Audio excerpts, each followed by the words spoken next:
The program you're about to see is a tribute to Gene Siskel.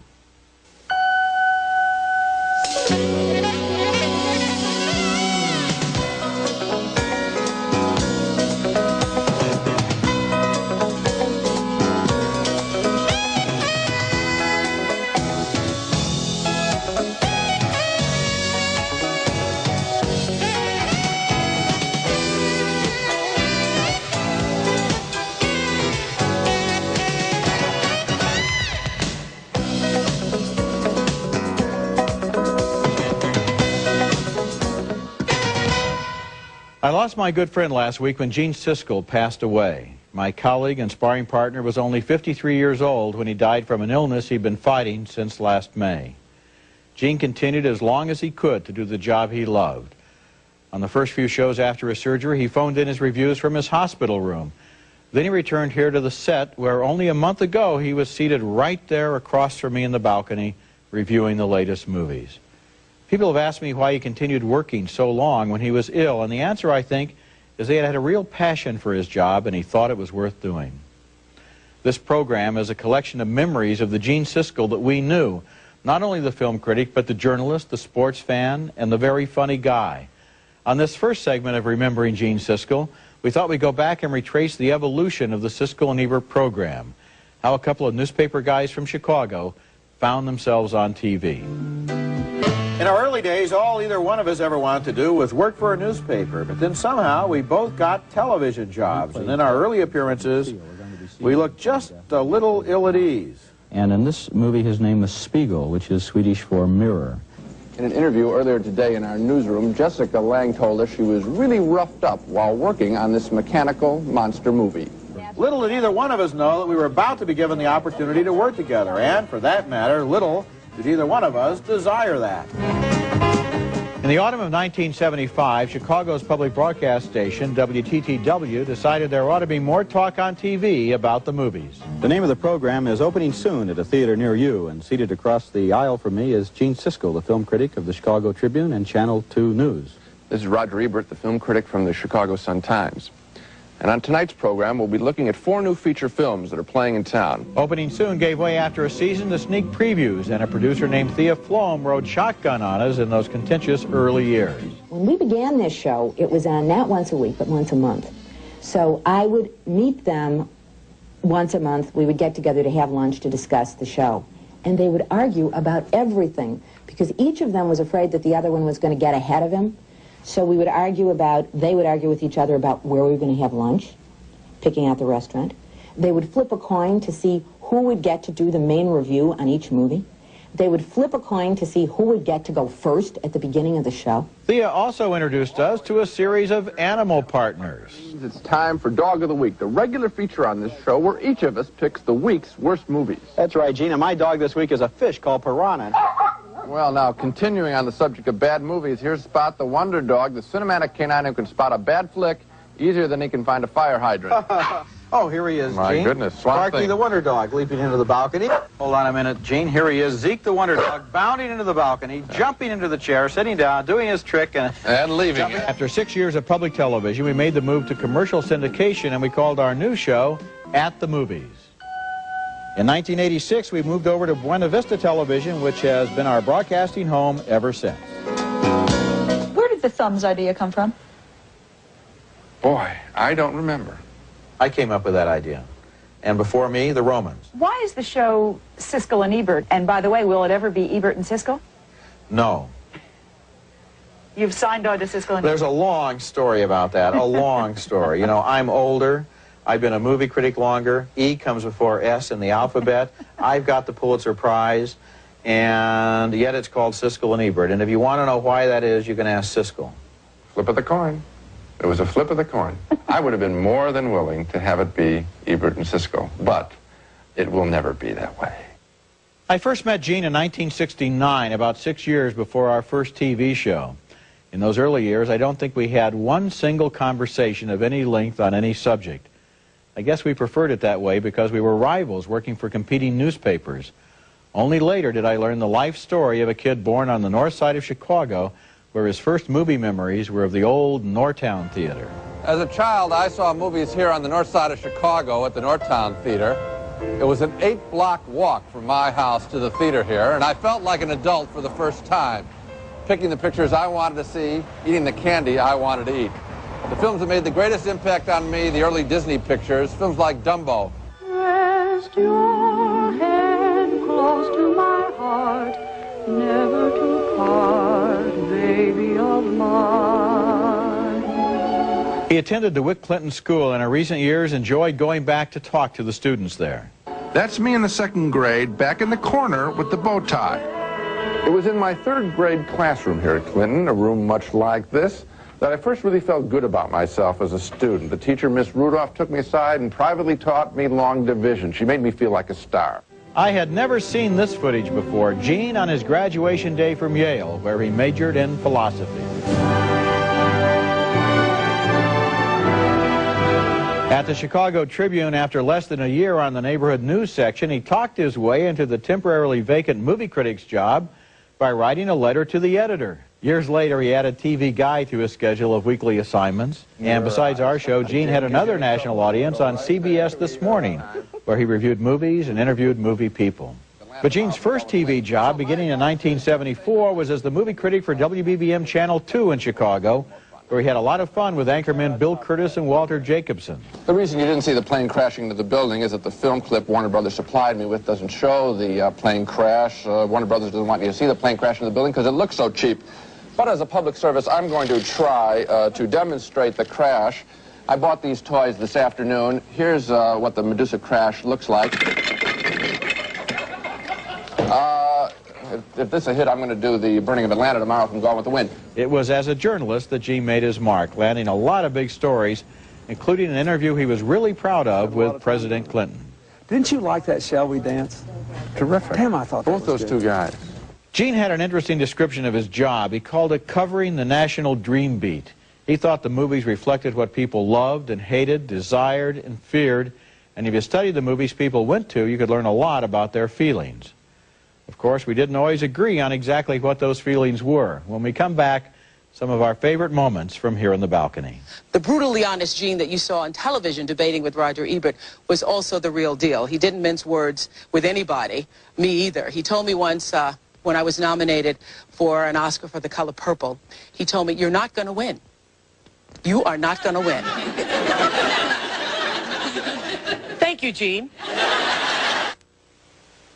We've seen all the movies, and frequently the voters have not. But surely you wouldn't want to interfere in the voting process. I would love by to interfere. influencing these people, you know, who have their own opinions that they want to I would love to interfere, and I'll even say this. I think that your opinion would even be worthwhile including. You know, actually, if we do that, The thing is, we weren't just pretending to ignore Johnny Carson there. We really were ignoring him.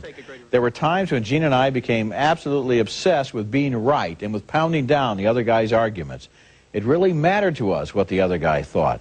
And we've been doing this for so long that we weren't just having an argument. Basically, we were implying that the other guy was wrong. He was misguided. He was witless. He totally missed the point. I have never felt a kill in a movie quite like that. Ever. In any Vietnam film. Not in Apocalypse Now, not in The Deer Hunter. Not like that. Not like that. There is so much good in this film, I say it's good. Worth seeing. Well, but I would not.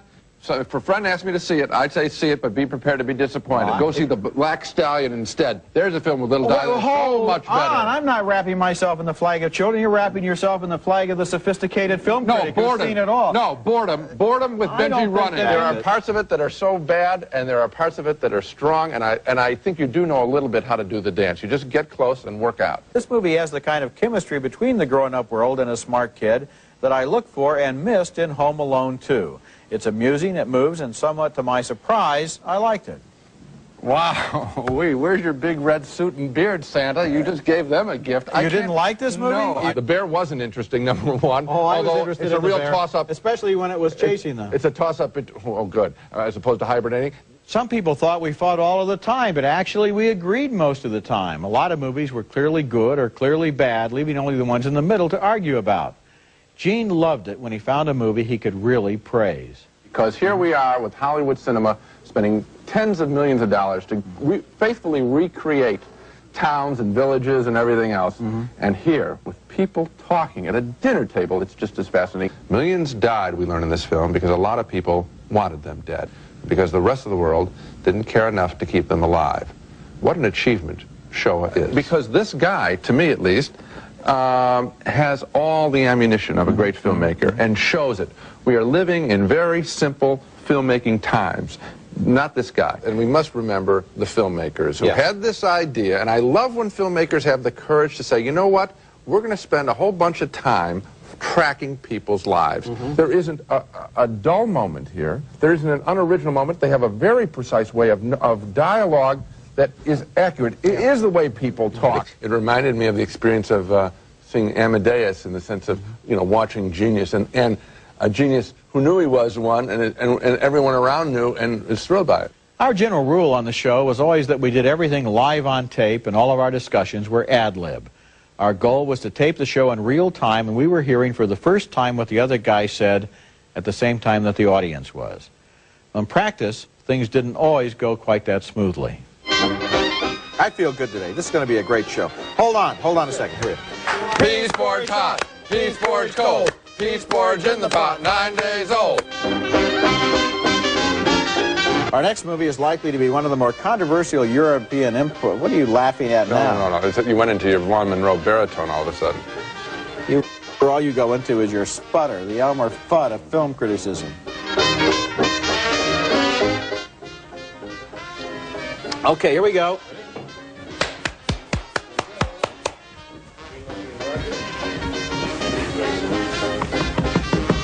Here we go. Okay.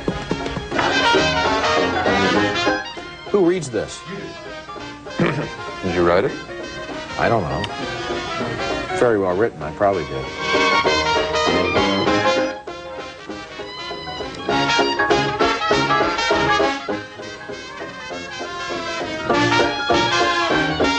Calendar. It's my calendar. Not all of us are perfect, and neither one of us is. Mommy likes it hot, Daddy likes it cold. I like it in the pot, 9 days old. Hey! You did hey! 2 thumbs up from Siskel and Ebert. Yep, that's it, Anna. I love those guys. And we were an answer on Jeopardy, too, and clues and crossword puzzles. It amazed us at first when we became the subjects of parodies. Finally, I guess we figured out the show was a perfect target. Gene said being satirized in Mad Magazine was one of the greatest moments of his life, and we also played a couple of villains in a Batman comic book. He and I loved it when people had fun with our partnership. Are you sure you were facing the front of the theater? I mean, you do know enough about the movies to know where they keep the screen, don't you? Look, I go to the theater to watch the films, pal. You go to collect the gum from under the seat. What's up, man? Welcome to Sneaking in the Movies. A classic in claymation. A great example of how a thumbs down, a cinematic sellout. Wrong. Even you can see it. I can hardly see it all. And it just so happened that our good friends Siskel and Ebert were in town from Chicago.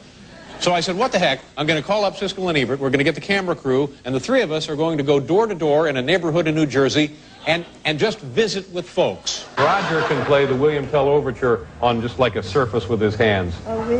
Want to hear me? Yeah. Okay, here we go.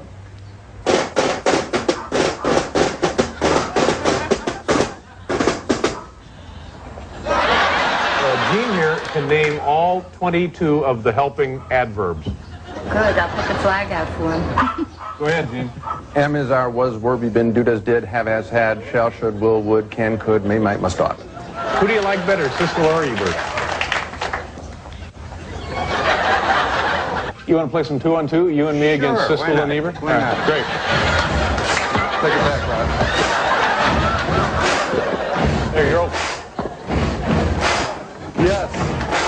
2-0 Chicago. How do you think the little piece went? Haven't seen it. It's pretty good, though, don't you think? Looking forward to seeing it. Had a pretty good feel about it, though, didn't you? And if you had to give it like... Oh, I know. Huh? Yeah, you want us to give it the old 2 thumbs up. Yeah, We're not doing any of that thumbs up. We always turned down invitations to appear in movies or on sitcoms because we thought it might be a conflict of interest for a critic to do that. But one show we simply couldn't turn down was the animated program Name the Critic, especially when we got to sing our own duet on screen. This bombshell. Film critics Gene Siskel and Roger Ebert are breaking up. The split, if final, would end 40 years of up-thrusting and down-dangling bodily... Gene was always a sports fan, and in recent years he became obsessive about the Chicago Bulls. We'll get into that when we come back. If Phil comes back, you'll play for the Chicago Bulls. I don't have a problem with that at all. And who has a problem with that? Not anybody that loves the Chicago Bulls. Here we go. Oh! And of course, I don't even need to tell you that Gene won that free throw contest on the Letterman Show. He loved basketball and he was a fierce competitor. Gene became a Bulls fan and season ticket holder, but it was typical of him that he was never only a fan. He became a student of the game, subjecting me to detailed and endless lectures about the fine points of Phil Jackson's triangle offense. After Gene's death, WBBM Chicago sports anchor Tim Weigel put together a portrait of Gene, the sports expert. Look what we got. Hey, look what he's got here on his cheek, man. What is that? Come on, Brian, turn, please. I know that wasn't Siskel who planted that. No, it was Ebert. Actually, it was probably Dennis Rodman, but whoever kissed Brian Williams, it was Gene Siskel who got the interview. Fact is, Gene always got what he set out to get. I learned that when I first met him 36 years ago. As freshmen at Yale University, 410 of us worked in the dining hall to supplement our scholarship. One of us worked in the president's office. That one was Gene. Gene hung with some of the richest and most powerful people in the world, and he enjoyed knowing that a thumbs up could send a star into orbit and a thumbs down could undercut a career. But as much as he enjoyed his work critiquing films, Gene's most joyous moments in front of a camera were those champagne-soaked live telecasts on CBS 2 celebrating Bulls championships in 1996 and 7. Some fans question why Gene, a film critic, was helping cover a sports story.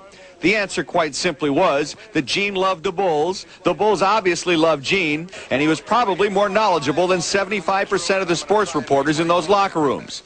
Gene was a damn good journalist because Gene made sure he was the best at everything he did.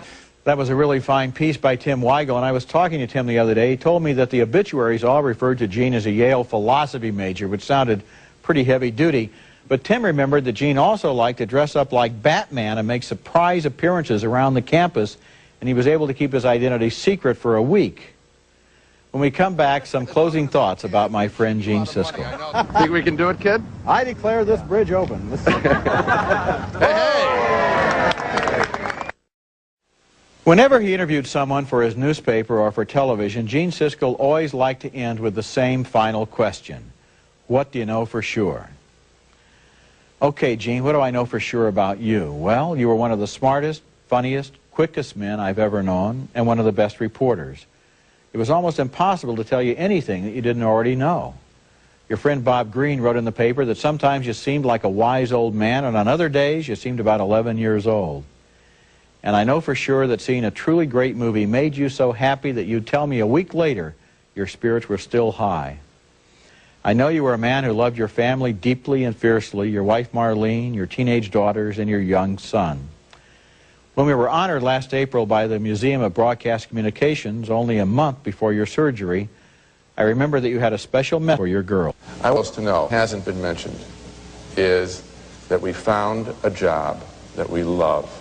And I hope that the work that you do, the work that you choose, that you will take a very quick inventory of it and decide, do I love this? Can I love this? And I don't mean like a lot. I mean passionately love, that you would hate having it taken away from you. That's a very good test. And in a few years, I hope you'll remember this and tell your younger brother what I said. I'd appreciate that very, very much. And that was only last April. Now Gene Siskel has left us. The show will go on. We plan to invite a series of guest critics to help review the new movies because I know that's what Gene wanted. He thought the movies deserved to be taken seriously on television.